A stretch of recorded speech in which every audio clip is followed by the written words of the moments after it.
This is the story of the inner workings of one of the nation's most notorious prisons, and the men that live and work behind its walls. No, I got a murder, first-degree murder. I kind of hunted him down, found him one night, and that was all that took place. There was no more after that. He was gone, and I got caught. I made that final choice. I went in that place, and I shot that man. It was my responsibility once I put that gun in my hand. It's plots and subplots, and that's what makes prison great. You know, it don't get any better than this. You know what? I couldn't stand to work in a factory. There's not enough excitement in a factory. Taking a shower? Yeah, that's what you're doing. Hey, you're getting all your dirty water on my chair downstairs. What's up with that? Hey, you think that's funny? I don't want to have to walk in your stuff. Do you understand me? You're disrespecting everyone by doing that, all right? Don't do it. Over a 30-day period, the inmates and guards' lives will become dangerously intertwined as the prison faces one of the largest riots in over 20 years.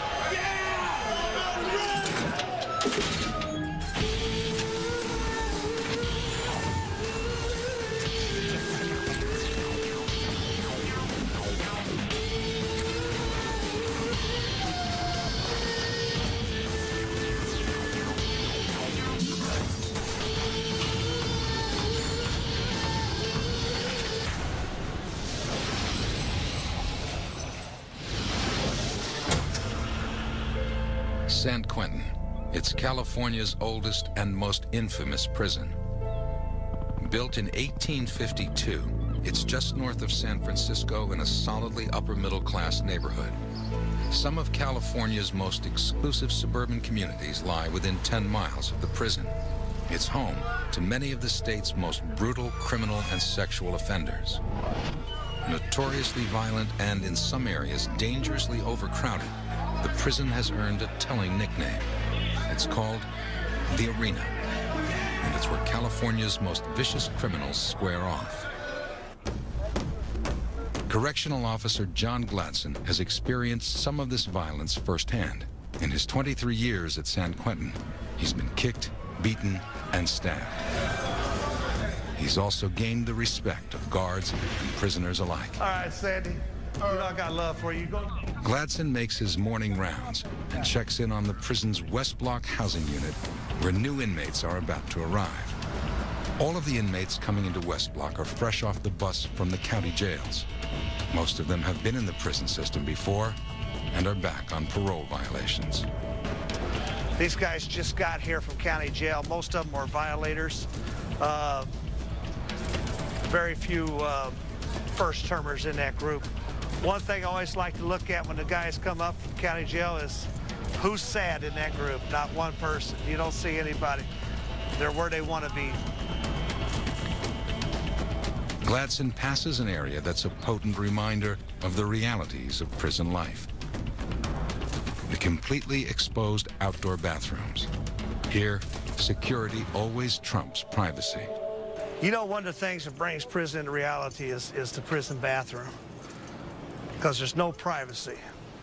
I mean, you sit up here, you go to the bathroom, everybody's watching. The guy up here can watch you, guys on the yard can watch you.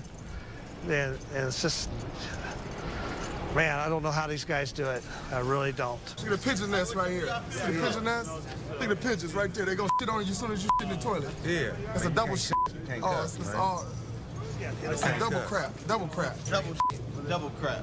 As soon as you get crapped on, as soon as you crap, you gonna get crapped on. Yeah. We're gonna go into West Block, which is where these guys are gonna spend their first night in prison. Donnie, just the guy we was looking for.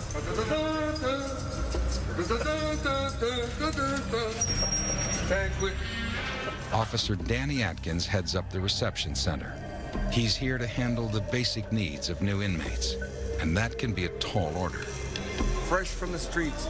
These are men who need help. They're physically wore out, they're drug-ridden, they're hungry, and we have to fix them. We have to repair them.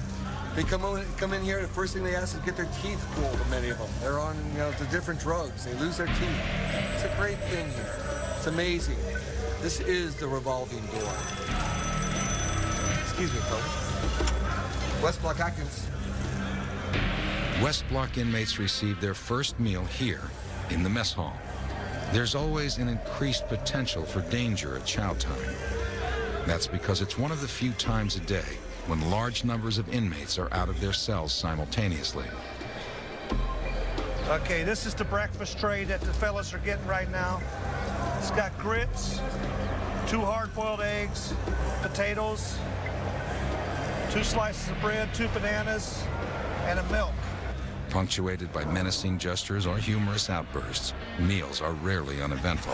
I want to tell all the kids out there, you don't want to be like me. You don't want to come to jail. Because if you do, your life is going to be like an egg. The police going to eventually crack you. As West Block inmates leave the mess halls and return to their cells, the potential for violence is at its peak. Go. This is our worst moment right now.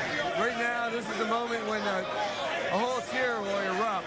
This is a bad time. We have our gunner up above us just in case for these moments. The goal is simply to get inmates back into their cells without incident. But it's complicated by the fact that, unlike in newer prisons, San Quentin's guards must actually lock each of the over 400 cells by hand. There's also the problem of stragglers. Since most West Block inmates spend over 20 hours a day in their cells, they're in no hurry to get back to them. Many find creative ways to steal an extra moment of freedom. Junior, go on down, brother. Don't make me demonstrate the box. Let's go. Who are you working for? Who are you working for? You are not working for nobody, right? Put your hands on the wall. Where do you live? 524. What are you doing down here? Sweeping. You're out of bounds. You understand that? Yes, sir. You're in 524? Yes, sir. Take it upstairs now. That's another example where they try to stay out. But what they do, everyone throws all the trash out so we could have runners on the tier. So then once they have a runner, then they could run their messages, their tobacco, and their soups. As Atkins locks each prisoner in, he quickly notes the condition of the inmates and their cells. We're checking inmates. We're checking bodies. We're checking faces for any bruises, if there was any fights. We're also just checking the conditions of the cells. Living conditions is nasty. The living conditions is nasty. Whoa! Whoa, Junior! Wrong thing. I feel so much safer now. I don't know. Did they like you? You're a lucky guy.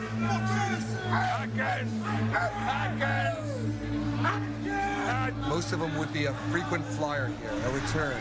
We tend to know them over the years quite well. We become close to them. We know their names. We know their numbers. We start to know their families. We pass out their mail. Many of these men are not here. They're not bad men. They have bad habits. They're not here because they're antisocial. Sometimes they're just too social. But then again, we can never trust them. West Block, where new inmates are housed, is San Quentin's revolving door. But North Block holds prisoners who are serving long sentences, often for life. Many of these inmates have adjusted to life behind bars. Others have not. And some seek the ultimate escape. Officer Gladson recalls a suicide that took place when he was a rookie in North Block. It's something he'll never forget. Came down about this far, climbed over the bars, and dived head first, straight down, hit the cement. Yeah, there wasn't nothing left of that head when he was done. It was nasty. Most of the suicides are hangers. They hang themselves right off the bars.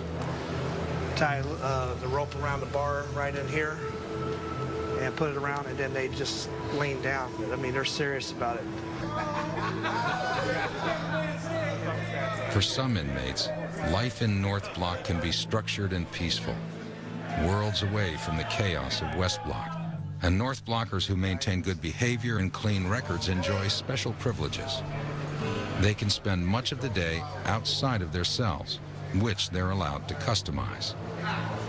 David Marshall is serving a life sentence for first-degree murder. He gives a tour of his 4.5 by 12-foot cell. He shares it with another inmate, his cellie. This is cell 4100 in San Quentin, and this is where I live temporarily for now. I don't have a great view this evening. All right, this is our lovely sink where we shave and do our thing, and we wash up in the morning. And this is our little cabinet that we had done for us. I'm sitting on the toilet. This is our toilet right here that we have. So this is basically our kitchen and our toilet area where we go. Our spice racks over here for our food, because I do a lot of cooking. Being a wop that I am, I gotta cook to eat. I hope my porch is clean. We have a tier tender that comes by and sweeps. David is serving the 23rd year of his sentence. He recalls the events that led to his incarceration. Well, I got a murder, first-degree murder. I got into a little drug trade and started selling dope on the side. And a little robbery took off against me, so I took it personal. I kind of hunted him down, found him one night, and that was all that took place. There was no more after that. He was gone, and I got caught. You know, he got what he got out of me, and I guess I got my redemption, but my redemption got me a life goddamn sentence. David's actively involved in rehabilitation programs. He hopes this will weigh in his favor when the parole board decides his fate later this month. I hope you fellas have enjoyed my La Casa, as they would say in Spanish. And maybe you'll come back again, and next time, oh, would you like a soda or something with some ice? You guys kind of thirsty? Sure. Okay, let's cut it up then. Let's get some out. Let's get some going here. Let's get that ice out. Some long-term inmates pack their tiny cells with creature comforts. But inmate Kevin Hagan keeps his as simple as possible. Constant reminder of the harsh reality of his situation. I don't want to call this home because this isn't my home. It's not my home. I'm in transit here, is what I say. And it's a place where I dwell. It's my dwelling for now, and I try to make it somewhat comfortable, but not too comfortable, because I never forget where I'm at. As a lifer, Kevin's been incarcerated for over 20 years. He recalls the horrible moment that sealed his fate. Start hanging out with these guys and a little drug use here and there. I ended up going on a robbery. So I went to rob this guy, and the robbery turned bad. And you know, you can say you have no intentions of doing anything, but when you go in with a gun, anything can happen, you know, and I shot him. You know, you're going to carry the burden always that you took another man's life.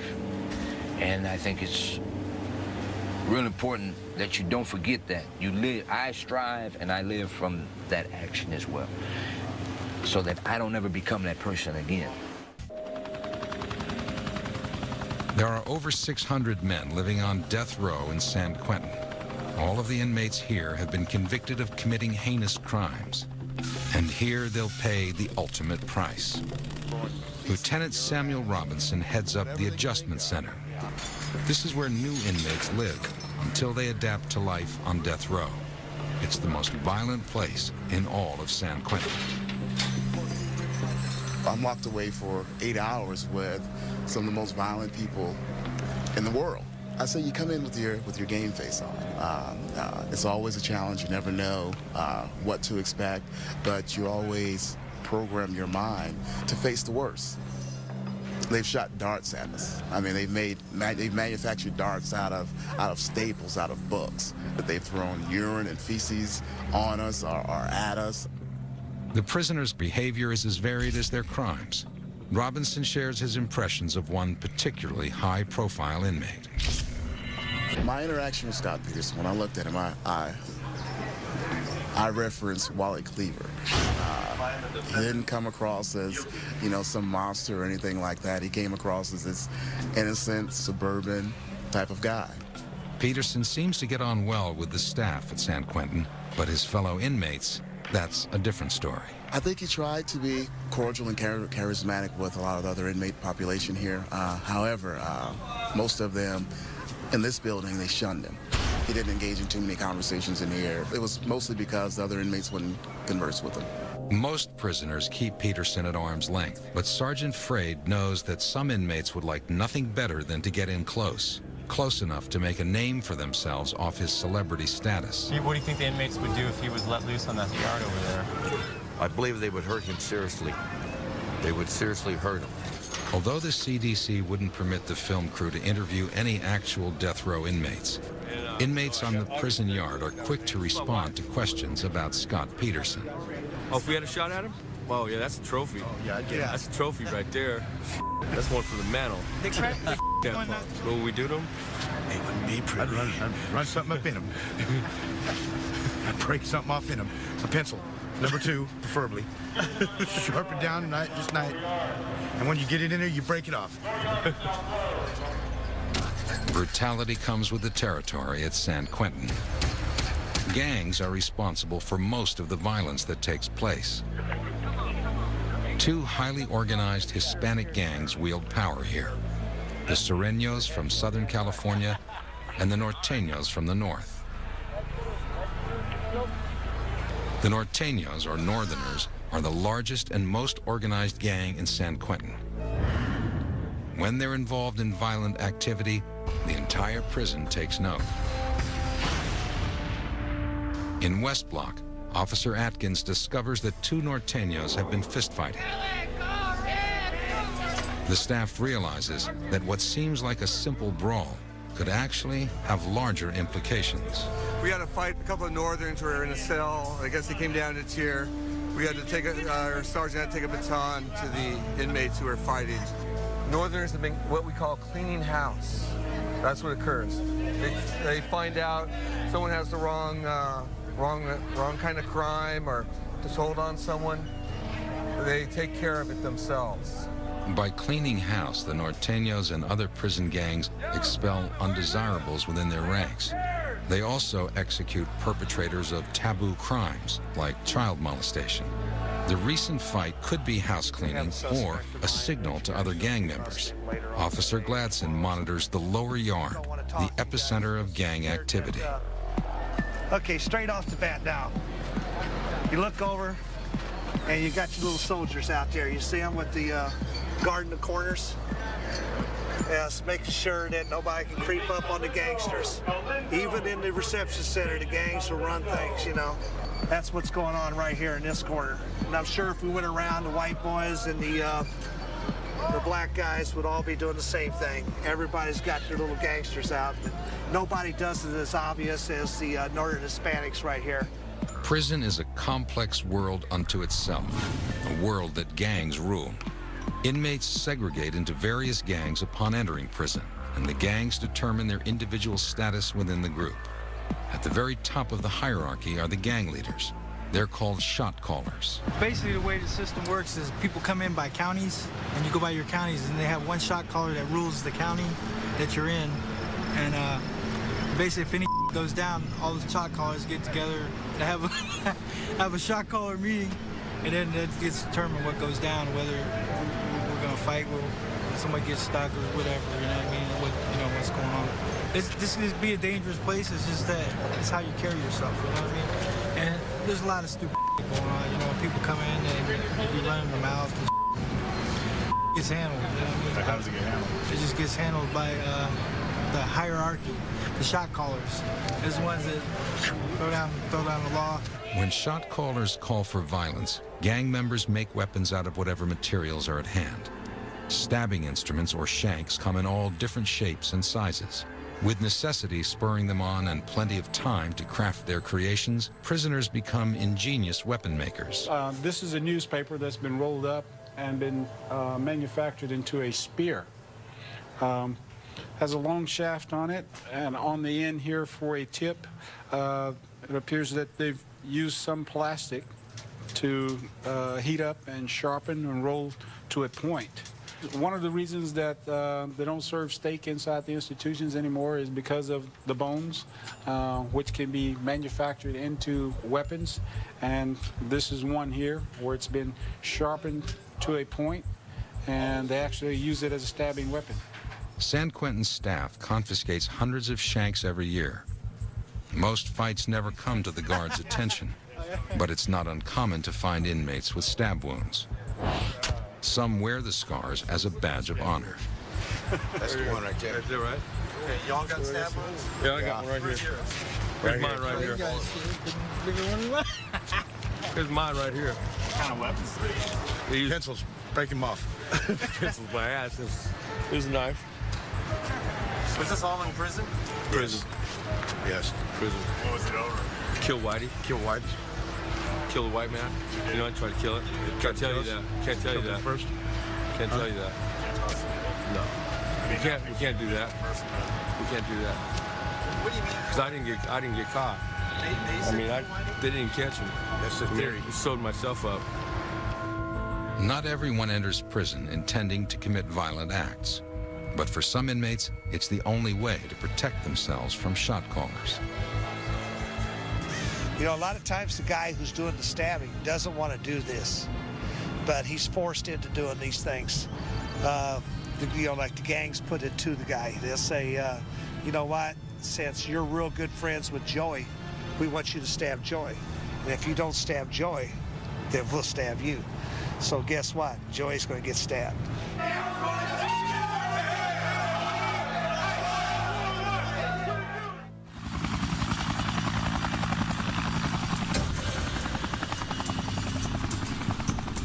I can help you get rock hard abs like this in less than 4 months. All you have to do is try out my routine. But it takes... Present yourself, young man. Present yourself. But it takes one thing. Hands down, hands down. It takes consistency and dedication. San Quentin's yard is where inmates work out. It's also where they stash their weapons. Officer Gladson surveys the area after a recent fight in West Block. A battle between two Norteño gang members and now rumors of inmates mingling with rival gangs raises a red flag, and a thorough search of the yard is in order. That's the only way you can search. I don't search the whole thing. I just search areas, look for something that stands out, and then, yeah, like a landmark, and then you figure you can search from that area. You also have to know who owns what part of the yard. Now, I know the Hispanics own that upper part up there and that bench right through there. They're one of the groups involved. This here, the Samoans take this as their part of the yard. This is Chinese. The white guys that are over there, we'll search that area real close. I'd like to look at that fence line out there. This in front of this building that they just put up. That would be an excellent place to look. What happens at night is these guys sit down and lean against the fence, use the fence as a backrest on our night yard while they watch the baseball game, stuff like that. Well, while a guy's sitting there, he's digging a hole behind him and putting his weapon down in the hole, and so it just looks like he's sitting up there against the fence, because the gangsters aren't going to have a piece that's too far away. They want it close. At any given time, I'd say there's 10 or 15 pieces down this lower yard. It's just that we find them. These guys find pieces down here every week. It's just being able to come back and get it the next, you know, where they're going to hide it tomorrow. So it's a game, and we play it. You know, that's their job, and we do our job. Correctional Officer Eric Davis finds two items of immediate concern: a shank and what's known as a kite, a small note inmates use to communicate with each other. You see how small they print it.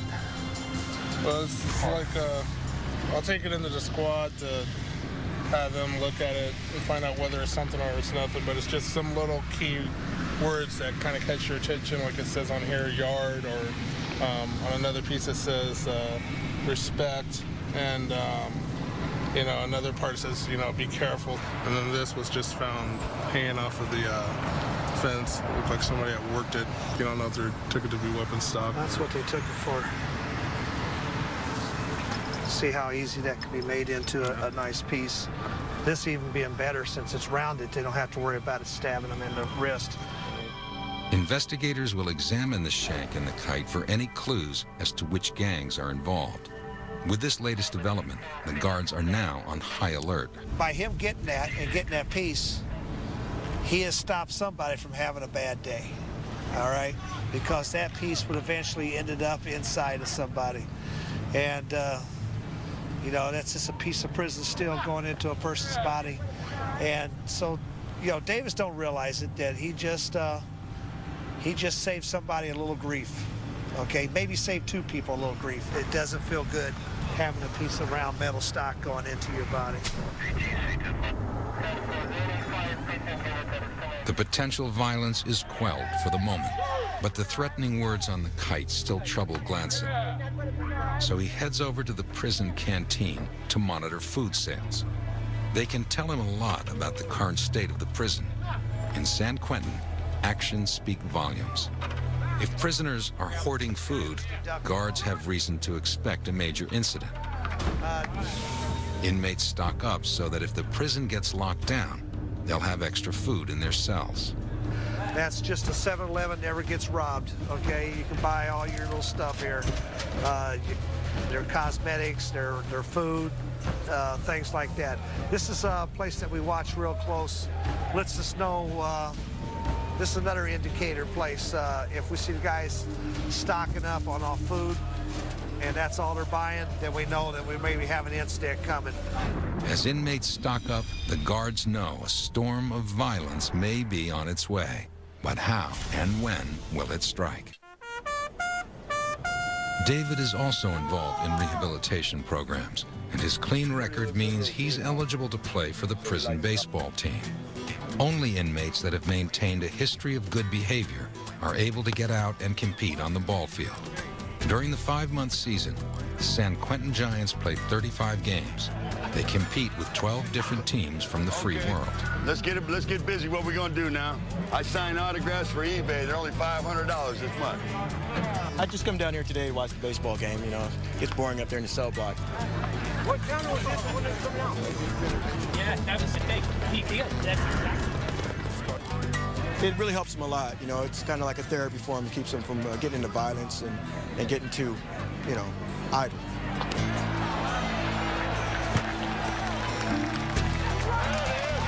Oh, that's good! That's good! Come on, go hard! Yes!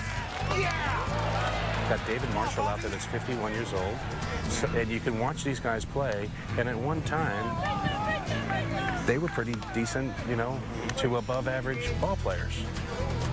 And now they're just old ball players. Lucky that fence got barbed wire on it. I would have reached over there and got that bag.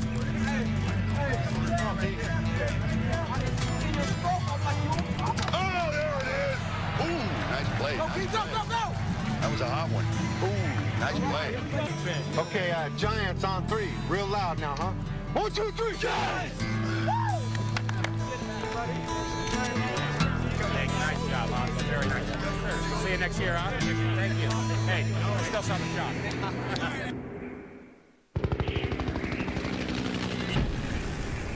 While Kevin, David, and other inmates work and keep busy with programs, gang members stay busy in other ways. You're late, you know that? Yeah. Back on West Block, gangs often communicate and plan attacks using fish lines, torn-up bed sheets that inmates use to toss messages to each other. Okay, that's a fish line, terribly illegal. I'll go up there and charge them $2.71 for destruction of state property. This is how they communicate between the different tiers and their friends. And what they'll do is they'll send that fish line, that little scroll, down to the shot caller. And that shot caller will make note of this. They'll put it down in the books of who's going where and who's come into prison. And then that gets somehow out to the streets magically. What's up, gentlemen? Got a fish line in here? Huh? I asked you a question. Is there a fish line in here? Let me see your IDs. Got a fish line in here? Yes, sir. Let me have it. Where's your ID? Where's your ID?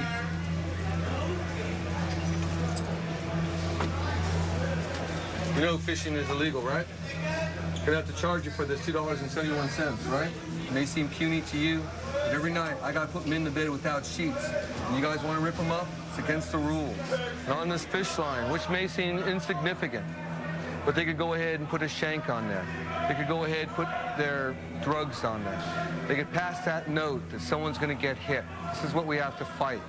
It's the small things that we have to be aware of here. Since the altercation between the Norteño gang members, illegal activities have been on the rise. San Quentin's Investigative Services Unit, or ISU, is brought in to get to the bottom of things, to prevent what they fear will be a major eruption of violence. This highly trained squad specializes in prison crimes. They searched David Marshall's cell after a confidential informant reports that David and his cellmate are allegedly selling items from their cell. If found guilty, David could lose all chance of ever being released from prison. I guess they searched my house or something. Didn't find nothing in it because I don't need dope or nothing like that, but they tore it up. So, I got to go ahead and straighten it up. Now I got to go probably urinate in the bottle for them. Probably due to my cellie, I don't know. I have no idea.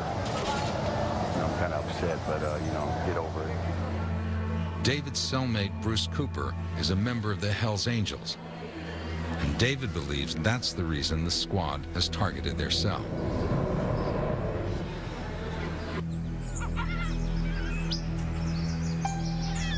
Early the next morning, guards search every cell in South Block. Their goal? To find weapons, anything that could be used in a battle between rival gangs. To discourage any violent outbreaks, guards remove all but the bare essentials from the cells. Everything from extra bars of soap to pornography. It does little to dispel the uneasiness that's spreading through the prison.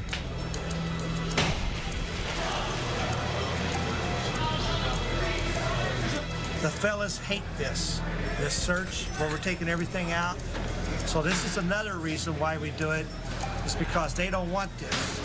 So this is the thing that now maybe they'll think second, 2 or 3 times before they want to go ahead and get stupid. Newspaper. Huh? What do you think of that? That's just a newspaper. And it's rolled up so tight that it could make a club out of that. Now, you remember I looked up here and he had the Bible? Now, why does he have 2?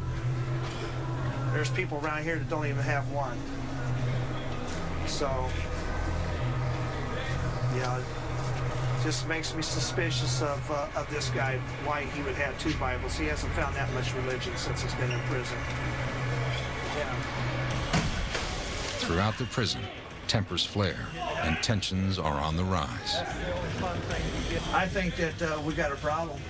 I think that something will eventually happen. Don't know what shift it'll happen on. Probably happen at night on 3rd watch when it's 2 to 10. Varian White gives voice to the frustration of the inmates. I've heard of somebody jumping off a tier. I've heard of exactly, there's supposed to have been, within the last month, 3 or 4 suicides. Their only concern, if you tell them, is I'm about to kill myself or I'm about to kill somebody else. Guards work quickly to find weapons before someone gets hurt. The ISU hits pay dirt when they uncover a suspicious object underneath a bathroom sink. They got something out there. What you got, George? Oh, yeah. And then there's something else I can see. It's a weapon. The squad finds a toothbrush and a nail that an inmate has made into a shank. Paraphernalia. Well, that's a good find. Better to find it under the sink than in somebody. Meanwhile, over at South Block, a prisoner slashes a fellow inmate across the face with another shank. This time, the guards are too late.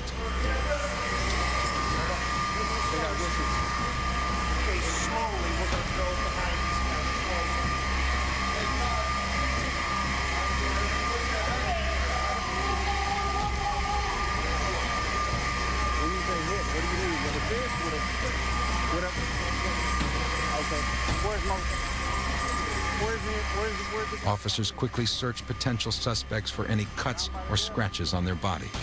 Off camera, an officer speaks to the victim, trying to get information on the assailant. I mean, you're not guilty of anything, okay? You're victim. You're victim. So there's nothing that we can do to you. We just want to get the guys that did this, so nobody else will get hurt. But if you're not going to help us, then we're basically done. The victim isn't willing to give up the assailant. Gladson fears the worst. Gangs have squared off. Word has come down from shot callers, and it's only a matter of time before the prison erupts into chaos.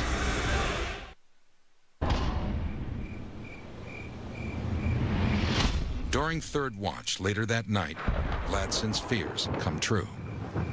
A group of Hispanic inmates attack and severely beat a white inmate in North Block. It's approximately 9:10 in the morning, and the prison is on lockdown. Late last evening, inmate was found in North Block that had been severely beat around the face and head area. Unsure if a weapon was used, but we're thinking maybe, I always like to say maybe a lock and a sock, something heavy, a blunt instrument was probably used on his face. It's either that or they kicked him severely after he was on the ground. By 10:30, the investigators will know what happened. As new details come to light, Gladson gets the latest version of the previous night's incident. Multiple weapons have been found inside, that this is a racial incident involving, I guess, last night the Hispanics jumped on the white inmate, and this morning the whites retaliated on some of the Hispanics. Before long, word of the fighting has spread to all the guards and the inmates. Then suddenly, a Code 3 alarm sounds, alerting every available officer to respond. This type of alarm only sounds during a major incident. Officers respond as large numbers of inmates fight each other with shanks and fists. The prison goes on full lockdown, and Gladson informs the film crew that it is no longer safe for them to be in the prison. Well, we got to get going. We got a Code 3 alarm, and you know what? We got to stop. So I can't really guarantee you safety. So let's go ahead and get out of here. Where are we going? Gladson rushes the documentary crew out of the prison. For security reasons, they're not permitted to return until days later. As soon as this is all over with.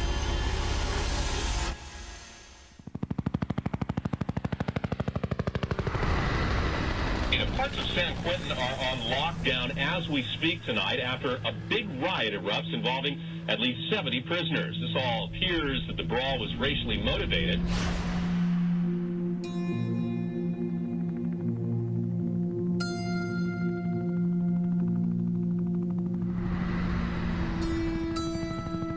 Four days later, after the riot subsides, the prison allows the film crew back inside.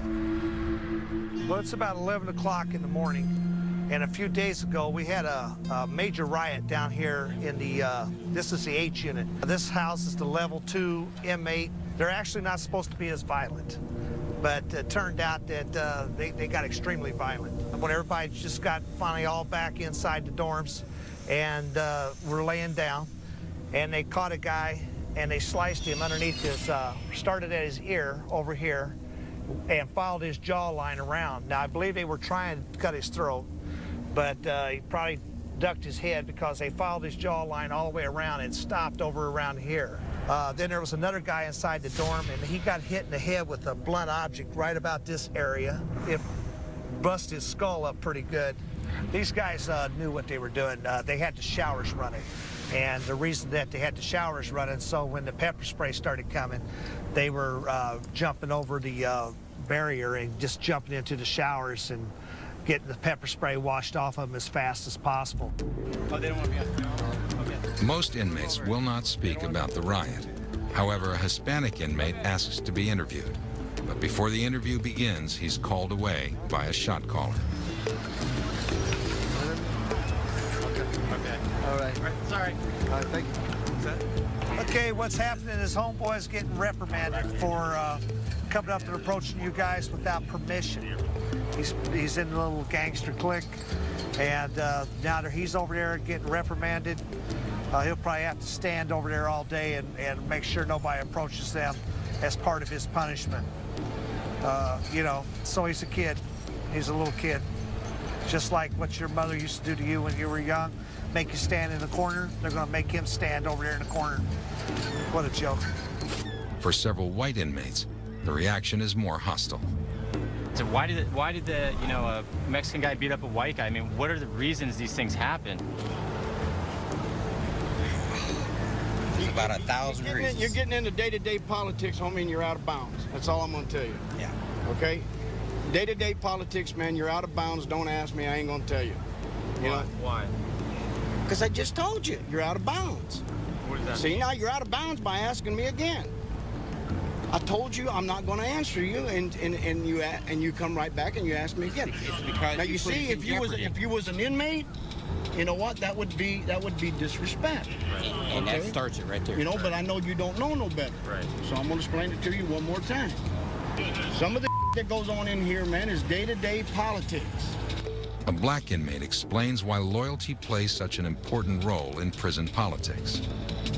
We all have friends in other races, but you never forget where your loyalty lies. You know, you might be in a riot with somebody that you broke bread with out on the streets. You know, it happens. You might have to take somebody down that out on the streets, you know, you and him share drugs or something. David Marshall has learned to accept fighting and rioting as just another harsh reality of life behind bars. It's prison. Everybody down. This is prison. It happens.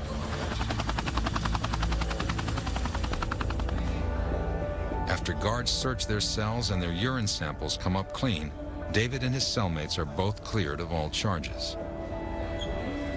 Yeah, somebody dropped a note, a kite, as they would say. Somebody was telling, saying that we had tobacco and jewelry. There is no, you can't have tobacco anymore as of July 1st. They said we were selling tobacco and buying jewelry. So that it turned out to be false. Now with a clean record, David will face the parole board in only 2 days. Kevin must wait several months before the state determines his future. My whole thing with prison is this here. You can lock my body up. You can't lock my mind up. You can't lock my heart up. You can't lock my spirit up. I'm not going to give you that. I would refuse to give you that. I'm going to keep these good qualities, my compassionate qualities about myself, so that I am able to help the next guy. Despite the hazards and the monotony of serving a life sentence, Kevin still manages to keep a positive attitude. Well, in general, I look forward to another day. You know, not so much that I'm in prison, but it's another day that I'm alive, I'm living, and I got a smile on my face. I'm not miserable, you know, which you can be miserable, but I don't let my situation dictate my character or how I feel and how I treat other people. I know my time is coming. It's a matter of time. That's all.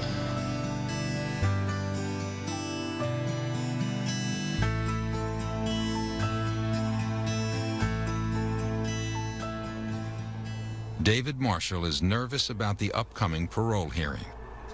They just denied 3 guys this week, 20-something years in. Another guy had 17. Got a couple more guys coming up with 20-plus years in, going to the governors. That's the part we don't understand.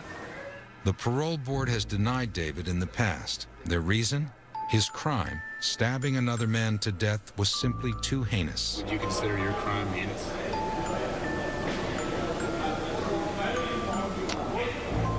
Well, I killed a man, so that's not, in itself, is not a moral act. So, I stabbed him.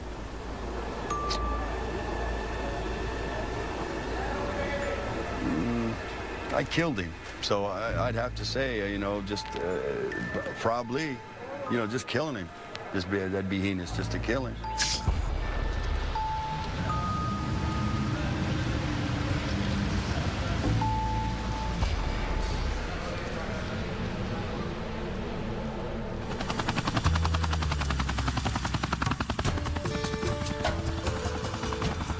In the days following the riot, a kind of calm settles over San Quentin. It's a mellow yard. It's real mellow. You see the guy playing with the bird, trying to catch it. What I always like to do is when I walk on the yard is to look and see if the people are in the spots that they're supposed to be. I know who hangs out at what areas. If if they're not where they're supposed to be and they're over by somebody else, well, there may be a little problem or something. So, but this is all good. Everybody's right where they're supposed to be. Familiar patterns emerge. A kind of normalcy returns to the prison. Despite their tense relationship, a bond often forms between the guards and the inmates. You need one. Go get crossed. Move. Come on, G. No, we're not. Come on. Come on. Brown Valley Red, baby. Welcome back to West Block. This is a world that most people just don't understand. And the way we deal with inmates is a way it's different than maybe on the streets. This is an entire population of people that just, for some reason, just didn't quite do maybe what their parents said or what they weren't supposed to do in school. You know, they did the wrong thing. Yo, what you waiting for? Wait for our homie. You may go now. I won't get mad. Stop it, young man. Stop it, young man. Comb your hair, eh? I get paid a lot of money to take a lot of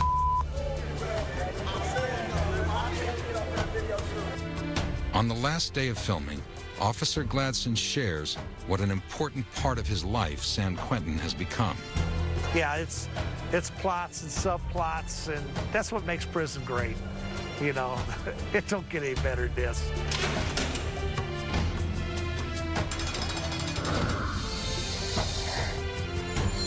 That bell rings for count every day at 4 o'clock in the afternoon. Every day. I've never seen it the bell not ring at count time. That's tradition. That's what San Quentin has that the other places don't. This place has tradition. And I don't think I'll ever leave it.